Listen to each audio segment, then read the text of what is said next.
বরফ দেখার পর এবার আমরা কোথায় যাচ্ছি? তো বন্ধুরা, তোমাদেরকে তো গেল ব্লগে দেখিয়েছিলাম যে আমরা কিন্তু বরফ দেখতে এসেছিলাম। এবার কিন্তু আমরা পাহাড় থেকে অনেকটাই নিচে নেমে এসেছি।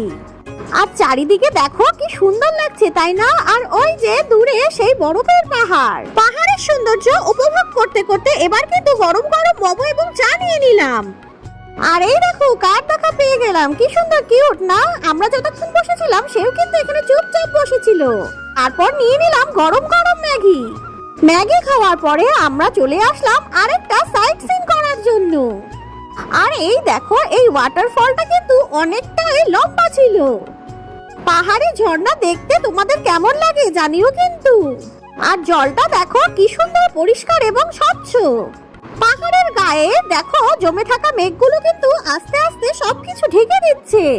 রাস্তার দুধারের বরফগুলো দেখে মনটা কিন্তু ভীষণ ভালো লাগছিল। আমি কিন্তু পাহাড় প্রেমী।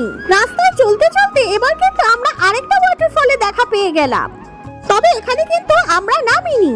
গ্যাংটকে এসে কিন্তু অনেক ওয়াটারফল আমরা দেখে নিয়েছি। গাড়িতে বসে বসেই কিন্তু ঝর্ণা সুন্দরীকে দেখছিলাম।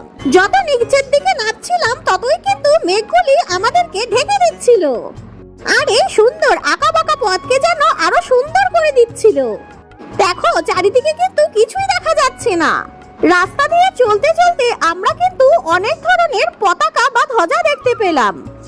ড্রাইভার দাদাকে জিজ্ঞেস করতে সে বলল যে পাহাড়িদের মধ্যে কেউ যদি মারা যায় তাহলে নাকি এই 108টা ধ্বজা তারা লাগিয়ে দেয় রাস্তার চারিদিকে।